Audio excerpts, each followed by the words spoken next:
자식이 무시하는 순간마다 깊이 슬퍼하거나 좌절하지 마시고 이렇게 생각해 보시는 것이 중요합니다. 어떤 인연도 우리의 삶 전체를 완벽하게 대신해 줄 수는 없습니다. 우리에게 소중한 사람들이 많아도 모든 인연이 우리의 존재 가치를 전부 보장해 주지는 못합니다. 그러니 한번 상처를 받았다고 해서 전부를 부정하거나 절망하지 말고 우리의 내면과 가치를 돌아보면서 지혜로운 선택과 행동을 시도해보는 것이 중요합니다. 살다 보면 자식에게서 무시당한다고 느끼는 순간이 찾아올 때가 있습니다.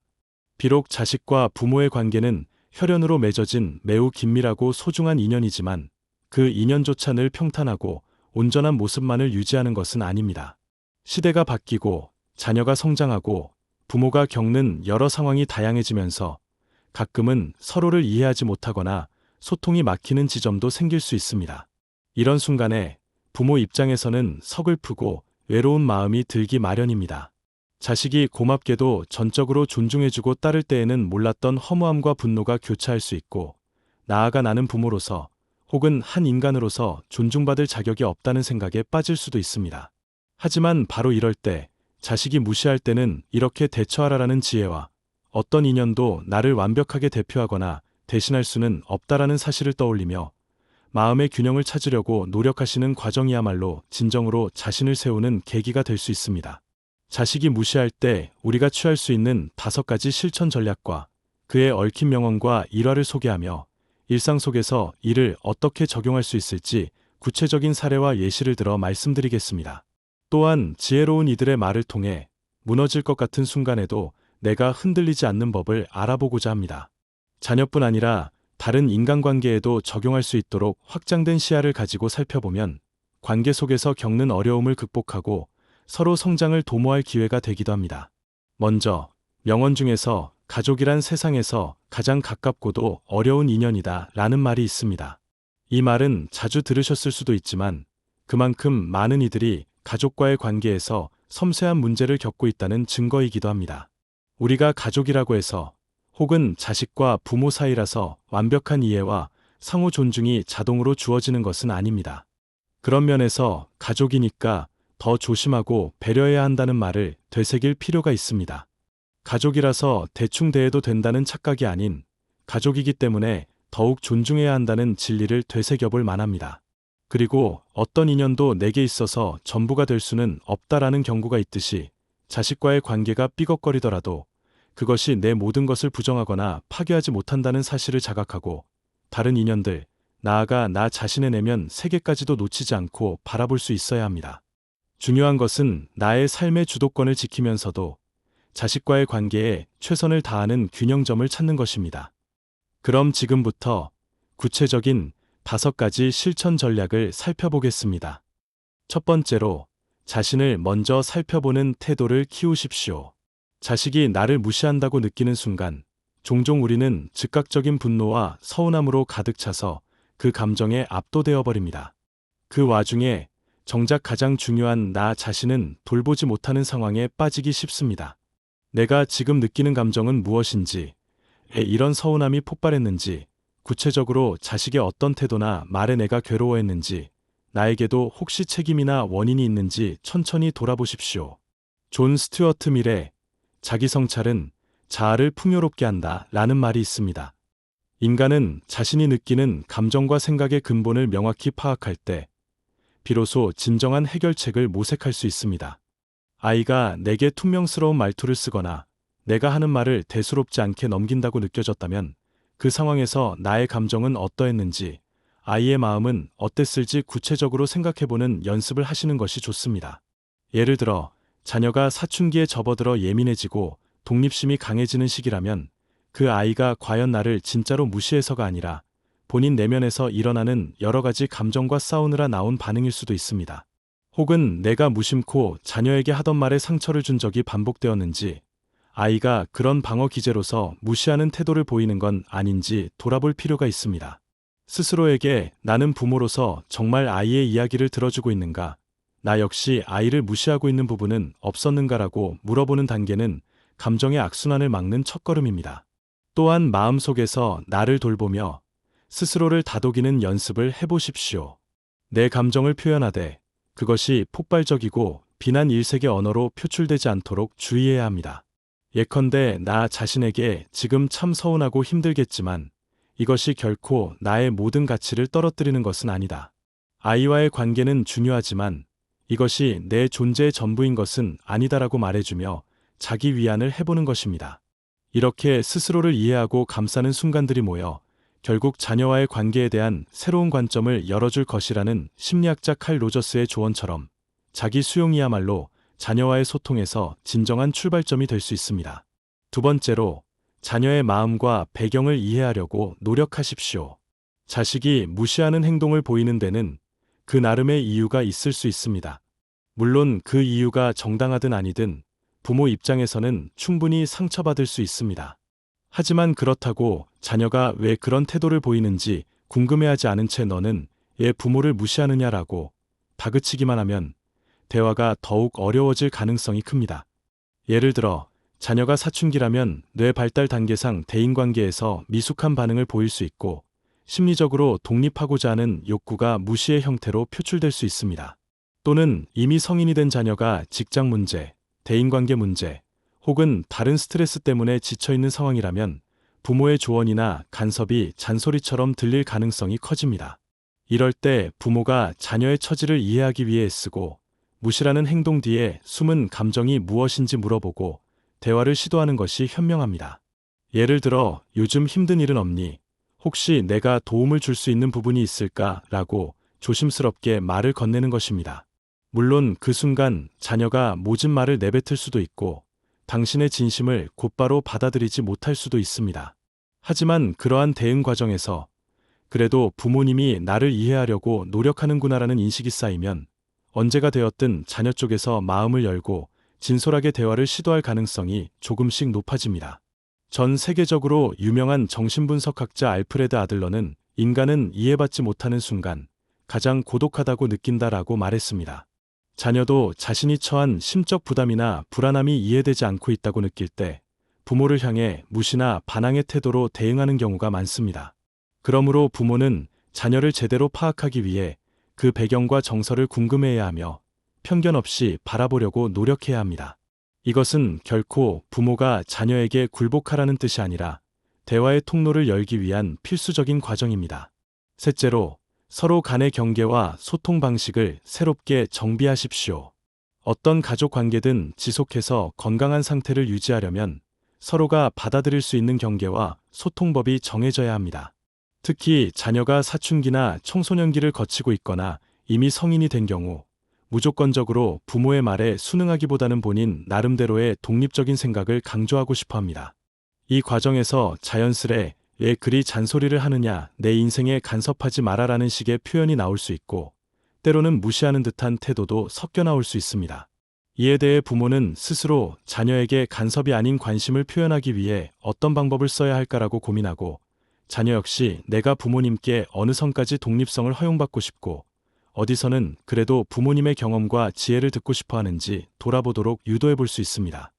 예를 들어 서로가 함께 합의할 수 있는 규칙을 정해 볼 수 있습니다. 대화 시간을 정하거나 갈등이 커지면 서로 쉴 시간을 주고 일정 시간이 지난 뒤에 다시 차분히 대화를 나누기로 합의하는 것, 또는 서로의 개인정보를 침해하지 않는 선에서 도움을 요청하고 그 도움을 수용하거나 거절하는 과정을 투명하게 공유하는 것입니다. 물론 이는 말처럼 간단하지 않지만 이런 노력을 시도한다는 것 자체가 서로에게 최소한의 존중과 믿음을 보이는 행위가 됩니다. 미국의 심리학자 토머스 고든은 문제 해결의 절반은 서로가 협력할 수 있는 분위기를 조성하는 데 달려 있다라고 말했습니다. 자녀가 무시하는 태도를 보이더라도 그 기저에는 소통 방식이 불편하다는 시그널이 있을 수 있습니다. 따라서 서로가 불편함을 토로하되 인격을 존중하는 방식으로 대화하고 갈등에 대한 해결책을 함께 탐색해 나갈 때 무시의 빈도가 줄어들 수 있습니다. 특히 자녀가 성인인 경우라면 더더욱 한 성인 대 또 다른 성인으로서의 존중이 필요합니다. 부모라고 해서 무조건적으로 자녀의 삶에 끼어드는 것은 아닌지, 자녀도 부모를 단순히 옛날 사고방식을 가진 사람으로 치부해버리는 것은 아닌지 점검해야 합니다. 넷째로, 다른 인연과 삶의 영역을 풍성하게 가꾸십시오. 어떤 인연도 내게 있어서 전부가 될 수는 없다라는 말에는 우리가 다양한 인간관계와 인생의 여러 가지 측면을 균형 있게 가꾸어야 한다는 깨달음이 담겨 있습니다. 자녀가 나를 무시한다고 해서 그 상처에만 매몰되어 나머지 인생 전부를 포기하거나 절망하기엔 우리의 삶은 훨씬 다채롭고 소중합니다. 자녀와의 관계가 좋지 않아 자존감이 흔들릴 때 오히려 자신이 꿈꾸던 취미나 활동, 다른 가족이나 친구, 동료, 혹은 이웃과의 교류의 시간을 더 쏟아보는 것도 하나의 방편이 될 수 있습니다. 여러 심리학 연구 결과에서도 사람들은 사회적 관계가 한 곳에서 막힐 때 다른 관계나 취미, 혹은 개인적 목표를 통해 자아존중감을 회복하고 다시 에너지를 얻는 경우가 많다고 보고됩니다. 실제로 한 예로 어느 중년 부모님이 자녀가 사춘기를 겪으면서 점점 소통이 어려워지고 자신을 무시한다는 생각이 들어 우울해하시던 차에 평소 관심 있던 그림 교실에 참여하게 되었습니다. 그곳에서 새로운 친구들도 사귀고 자신도 몰랐던 예술적 감각을 발견하면서 삶의 활력을 되찾았습니다. 그러자 오히려 자녀의 무시가 예전처럼 크나큰 상처로 다가오지 않았고 마음의 여유가 생긴 덕분인지 자녀에게도 이전보다 부드럽게 다가가고 대화의 단서를 포착할 수 있게 되었습니다. 이것은 한 인연이 전부가 아니다라는 말을 몸소 체득한 좋은 사례입니다. 자녀가 전부인 양 매달리면 자녀가 나를 외면하는 순간 나의 인생도 무너질 위험이 있습니다. 그러나 부모로서 자녀는 매우 소중한 존재이지만 그와 동시에 내가 누릴 수 있는 삶의 다른 측면도 존중하고 가꾸면서 자녀가 내 전부는 아니지만 그래도 큰 부분을 차지하는 소중한 존재이긴 하다라는 건강한 거리 두기를 유지하는 것이 좋습니다. 마지막으로 5번째, 용서와 이해, 그리고 스스로의 성장이라는 기회를 찾아보십시오. 자녀가 한 번 무시했다고 해서 그 관계가 끝나는 것은 아니며 부모 자식 간의 애정과 유대는 쉽게 끊어지는 것이 아닙니다. 그러나 무시당했다는 상처가 크다면 무작정 부모니까 참아야 해라는 생각을 하기보다는 먼저 그 상처를 인정하고 치유하는 과정을 거치시길 권합니다. 그리고 이것이 궁극적으로는 자녀와의 관계를 재정의하고 더 깊은 수준으로 발전시킬 수 있는 계기가 될 수도 있다는 희망을 가지십시오. 오래전부터 전해 내려오는 말에 자녀에게 본을 보이려면 먼저 용서를 실천하라라는 가르침이 있습니다. 부모가 자녀의 무시와 반항을 조건 없이 넘어가라는 뜻이 아니라 자녀도 미숙하거나 복잡한 이유로 그런 태도를 보였을 수 있다는 점을 인정하고 진정한 대화를 위해 마음의 문을 다시 열어보라는 의미입니다. 이해나 용서는 무조건 자녀의 잘못을 덮어주기가 아니라 실제로 어떤 행동이 불편했는지를 서로 공유하고 나아가 어떻게 개선할 수 있을지를 함께 논의하는 과정 속에서 싹틉니다. 이때 자녀에게도 나는 이런 부분에서 정말 상처를 받았다. 그런데 너와의 관계를 더 나아지게 만들고 싶다. 그러려면 너도 솔직하게 내 마음을 말해주길 바란다라고 진심으로 이야기해보는 것이 좋습니다. 물론 이때 자녀가 곧바로 마음을 열지 않을 수도 있지만 적어도 당신이 할 수 있는 노력은 해봤다는 점에서 부모로서의 책임감을 다했다는 자존감을 지킬 수 있습니다. 그리고 그런 끈기 있는 시도 끝에 언젠가 자녀가 예전에는 미안했어. 그때 상황이 힘들어서 그랬어 라고 표현할 날이 올 수도 있습니다. 인생은 길고 부모와 자녀의 관계 역시 수많은 변화와 파동을 거칩니다. 그 과정에서 무시라는 상처가 생겼을 때 이를 회복하고 새로운 관계로 나아갈 수 있는 사람들은 결코 적지 않습니다. 무시당했다는 느낌에 좌절하기보다는 이를 통해 서로 배우고 성장할 수 있다는 긍정적인 관점을 가질 때 관계는 다시 회복의 길로 들어설 가능성이 큽니다. 이 5가지 방법을 통해 자녀가 무시할 때 생기는 슬픔과 상처를 조금이라도 덜고 나와 자녀 모두의 마음을 돌볼 수 있기를 바랍니다. 그리고 다시 한번 강조하지만 어떤 인연도 내 인생의 전부가 될 수는 없습니다. 자녀가 내 삶의 중요한 존재는 맞지만 무시를 당했다고 해서 나의 모든 가치가 부정되는 것도 아니고 내가 그 무시로 인해 완전히 부서져야만 하는 것도 아닙니다. 누구나 자녀와의 관계가 원만하길 바라지만 뜻대로 되지 않을 때에도 삶에는 여전히 다른 희망의 문이 열려 있으며 나 자신을 위한 수많은 가능성이 존재합니다. 부디 이 점을 잊지 않으시길 바랍니다. 이 영상을 보는 분께 드리고 싶은 간단한 질문이 있습니다. 혹시 최근 자녀가 보여준 무시나 반항의 태도가 있었다면 그때 나의 감정은 어땠는지, 그리고 아이의 마음은 어떨지 상상해 보신 적이 있으신가요? 오늘 말씀드린 내용을 토대로 한번 적어보시거나 혼자만의 시간에 떠올려 보세요. 이 과정을 통해 자녀를 내가 얼마만큼 이해하고 있었는지, 내 감정을 얼마나 세심하게 들여다보고 있었는지 발견하실 수도 있습니다.